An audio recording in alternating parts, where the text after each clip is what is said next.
మనం యూట్యూబ్‌లో దొరికే చాలా ఫిల్మ్స్‌ని కవర్ చేసినప్పటికీ, యూట్యూబ్‌లో దొరికే చిన్న చిన్న ఫిల్మ్స్ అయిన థ్రిల్లర్స్ ఆర్ ఎంటర్‌టైన్‌మెంట్ ఫిల్మ్స్‌ని మిస్ చేస్తూనే ఉంటాం. అయితే ఫైనల్‌గా ఈరోజు మనం యూట్యూబ్‌లో దొరికే ఇంకొక 7 బెస్ట్ ఫిల్మ్స్ గురించి అయితే డిస్కస్ చేద్దాం. అయితే యూట్యూబ్‌లో దొరికే థ్రిల్లర్స్ ఆర్ ఎంటర్‌టైన్‌మెంట్ ఫిల్మ్స్ గురించి ఆల్రెడీ ప్రీవియస్‌గా 3 పార్ట్స్‌గా వీడియోస్ చేశా. ఇంకా ఎవరైనా ఆ వీడియోస్‌ని వాచ్ చేయకపోయి ఉంటే కింద బయోలో లింక్ పెడతా, డెఫినెట్‌గా వాచ్ చేయండి. డీటెయిల్స్‌లోకి వెళ్తే నంబర్ 1 నాలో ఒకడు సిద్ధార్థ గారు లీడ్ రోల్‌గా యాక్ట్ చేసిన ఈ సైకలాజికల్ ఫిల్మ్ 2015లో వచ్చి ఒక ఎక్స్పెరిమెంటల్ ఫిల్మ్‌గా అయితే మిగిలిపోయింది. అదే ఈ ఇయర్‌లో వచ్చుంటే డెఫినెట్‌గా బ్లాక్ బస్టర్ అయ్యేది. అయితే మూవీ బేసిక్ స్టోరీ లైన్ వచ్చేసి విక్కీ సినిమా థియేటర్‌లో వర్క్ చేస్తూ తన లైఫ్‌ని అయితే లీడ్ చేస్తుంటాడు. అయితే తనకు ప్రతిరోజు ఒక డ్రీమ్ ఉంటుంది. తను రిచ్ లైఫ్‌ని లీడ్ చేయాలనుకుంటాడు. అది ఎలాగ తన రియల్ లైఫ్‌లో సాధ్యం కాదనేసి అప్పటినుంచి డ్రగ్స్ తీసుకోవడం మొదలుపెడతాడు. ఆ డ్రగ్స్ తీసుకుంటూ తన డ్రీమ్స్‌లో బతికేస్తుంటాడు. అలా డ్రీమ్స్‌లో బతికేస్తున్న టైంలో తన డ్రీమ్స్‌లో అండ్ తన రియల్ లైఫ్‌లో కొన్ని ప్రాబ్లమ్స్‌ని ఫేస్ చేయాల్సి వస్తుంది. ఇంతకీ ఆ ప్రాబ్లమ్స్ ఏంటి? ఆ ప్రాబ్లమ్స్‌ని ఎలా ఫేస్ చేశాడు? అండ్ అలాగే తన డ్రగ్స్ వల్ల తన లైఫ్ ఎలాంటి ఎఫెక్ట్ అయింది అన్నది బేసిక్ స్టోరీ లైన్. అయితే ఈ మూవీ స్టోరీ చెప్పడానికి చాలా సింపుల్‌గా ఉన్న మూవీ మాత్రం వేరే లెవెల్‌లో ఉంటుంది. మనల్ని ఒక లూప్‌లోకి అయితే డెఫినెట్‌గా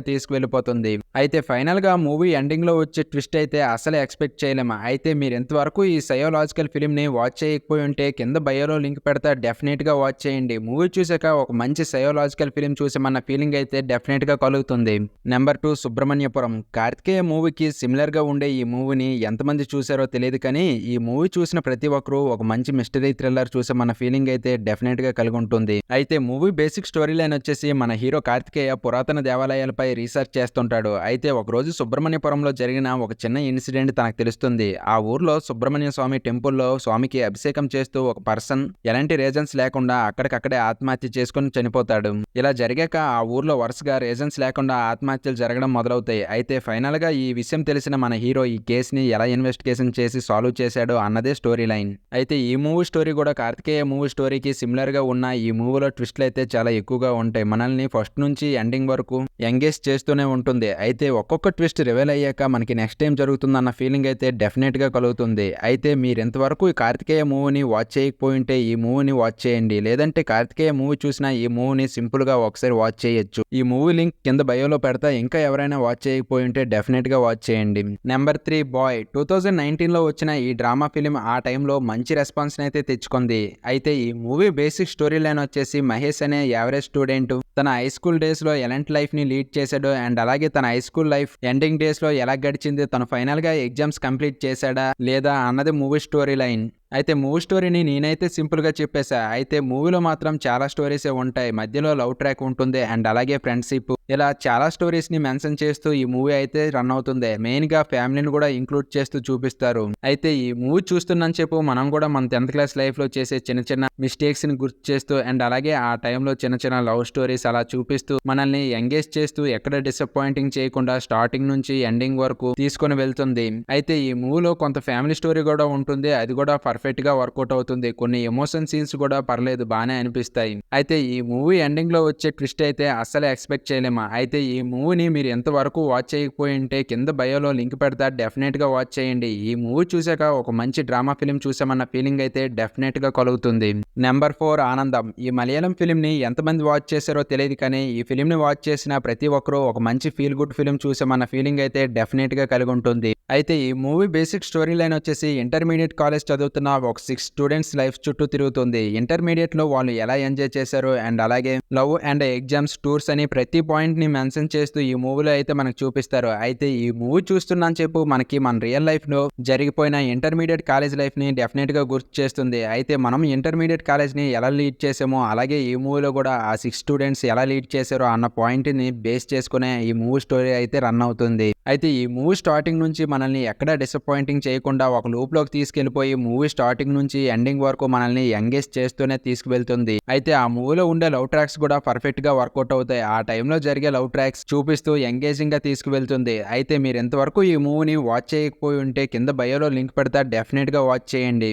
నెంబర్ 5 డిటెక్టివ్. లీడ్ రోల్‌గా విశాల్ గారు యాక్ట్ చేసిన ఈ ఇన్వెస్టిగేషన్ థ్రిల్లర్ ఆ టైంలో ఎంతలా బజ్ క్రియేట్ చేసిందంటే, ఈ మూవీ రిలీజ్ అయ్యి మంచి హిట్ అయ్యాక దీనికి సీక్వెల్ కూడా అనౌన్స్‌మెంట్ చేశారు. అయితే ఈ మూవీ బేసిక్ స్టోరీ లైన్ వచ్చేసి మన హీరో బోసన్ వైజాగ్‌లో ఒక మంచి డిటెక్టివ్‌గా వర్క్ చేస్తుంటాడు. అయితే అదే టైంలో పోలీసులు సాల్వ్ చేయలేని కొన్ని కేసులను కూడా తను కంప్లీట్ చేస్తుంటాడు. అయితే ఒకరోజు ఒక స్కూల్ పిల్లోడు పెంపుడు కుక్క అనుకోకుండా కొన్ని రీజన్స్ వల్ల చనిపోతుంది. అయితే దీన్ని సాల్వ్ చేయమని ఆ పిల్లోడు మన డిటెక్టివ్ బోసన్‌ని చెప్పడంతో ఈ కేసుని ఇన్వెస్టిగేషన్ మొదలుపెట్టిన మన హీరో బోసన్‌కి ఎలాంటి నిజాలు బయటపడ్డాయి అండ్ అలాగే ఈ కేసు వెనుక ఉన్న ఒక కిల్లర్‌ని ఎలా పట్టుకున్నాడు అన్నది స్టోరీ లైన్. అయితే ఈ స్టోరీ చెప్పడానికి చాలా సింపుల్‌గా ఉన్న ఈ స్టోరీ మాత్రం మనల్ని ఒక లూప్‌లోకి అయితే డెఫినెట్‌గా తీసుకువెళ్ళిపోతుంది. చిన్న కేసుతో మొదలైన ఈ మూవీ ఎండింగ్‌కి వెళ్ళేసరికి ఒక పెద్ద క్రైమ్ మిస్టరీగా అయితే మారిపోతుంది. అయితే ఈ కేసులో ఒక్కొక్కటి రివీల్ అయ్యేసరికి మనకి నెక్స్ట్ ఏం జరుగుతుందన్న ఫీలింగ్ అయితే డెఫినెట్‌గా కలుగుతుంది. అయితే మూవీ ఎండింగ్ అయ్యేసరికి మూవీ ఎండింగ్‌లో వచ్చే ట్విస్ట్‌ని అయితే అస్సలు ఎక్స్‌పెక్ట్ చేయలేము. అయితే మీరు ఇంతవరకు ఈ క్రైమ్ ఇన్వెస్టిగేషన్ ఫిల్మ్‌ని ఇప్పటివరకు వాచ్ చేయకపోయి ఉంటే కింద బయోలో లింక్ పెడతా డెఫినెట్‌గా వాచ్ చేయండి. నెంబర్ 6 నెక్స్ట్ నువ్వే. ఈ కామెడీ హారర్ ఫిల్మ్‌ని ఎంతమంది చూసారో తెలియదు కానీ ఈ ఫిల్మ్ చూసాక ఒక మంచి కామెడీ హారర్ ఫిల్మ్ చూసామన్న ఫీలింగ్ అయితే డెఫినెట్‌గా కలుగుతుంది. అయితే మూవీ బేసిక్ స్టోరీ లైన్ వచ్చేసి మన హీరో కిరణ్ ఒక లోకల్ గోండాకి ఇవ్వాల్సిన అప్పు కారణంగా తను సిటీ నుండి పారిపోయి అరకులో తన ఫాదర్ సంపాదించిన బంగ్లాకి వెళ్లి దాన్ని రీమోడలింగ్ చేయించి ఒక పెద్ద 5 స్టార్ హోటల్ గా అయితే మారుస్తాడు. ఇక దాంట్లో బిజినెస్ స్టార్ట్ చేసాక ఇక ఆ రెస్టారెంట్ కి వచ్చిన గెస్ట్లు ఒక్కొక్కరు చనిపోవడం జరుగుతుంది. ఇక అక్కడ నుండి మన హీరో కిరణ్ ఆ చనిపోవడానికి గల రీజన్ ఏంటి అని ఇన్వెస్టిగేషన్ మొదలు పెట్టాక అక్కడ నుండి తన లైఫ్ లో ఎలాంటి ప్రాబ్లమ్స్ ని ఫేస్ చేయాల్సి వచ్చింది, ఫైనల్ గా అలా జరగడానికి కారణం ఏంటి, కనుక్కున్నాడా లేదా, కనుక్కున్న తర్వాత అది ఎలా సాల్వ్ అయ్యింది అన్నదే స్టోరీ లైన్. అయితే మనం హర్రర్ ఫిలిమ్స్ అంటే ఓన్లీ హర్రర్ నే ఎక్స్పెక్ట్ చేస్తాము. అయితే ఈ ఫిలిం లో మాత్రం హర్రర్ తో పాటు కామెడీ కూడా ఫుల్ గా ఉంటుంది. మూవీ స్టార్టింగ్ ఒక 10 to 20 మినిట్స్ పక్కన పెడితే ఇక మెయిన్ పాయింట్ కి వచ్చాక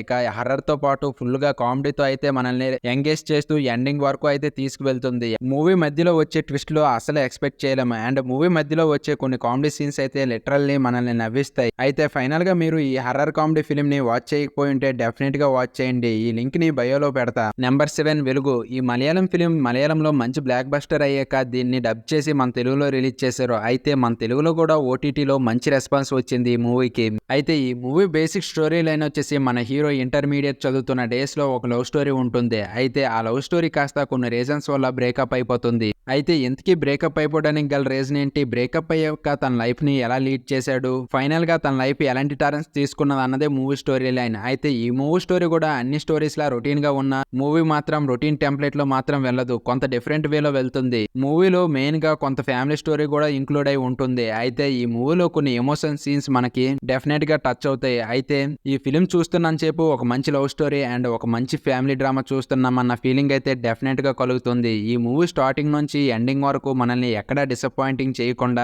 ఎంగేజ్ చేస్తూ తీసుకువెళ్తుంది. అయితే ఫైనల్ గా మీరు ఈ మూవీని ఎప్పటి వరకు వాచ్ చేయకపోయి ఉంటే కింద బయోలో లింక్ పెడతా, డెఫినెట్ గా వాచ్ చేయండి. ఈ మూవీ చూసాక ఒక మంచి ఫిలిం చూసామన్న ఫీలింగ్ అయితే డెఫినెట్ గా కలుగుతుంది. సరే గాయస్, ఫైనల్ గా ఈ రోజు మనం ఈ వీడియోలో యూట్యూబ్ లో దొరికే 7 బెస్ట్ ఫిలిమ్స్ గురించి అయితే డిస్కస్ చేసాం. అప్కమింగ్ వీడియోలో ఇంకొక బెస్ట్ 7 ఫిలిమ్స్ గురించి అయితే డిస్కస్ చేద్దాం.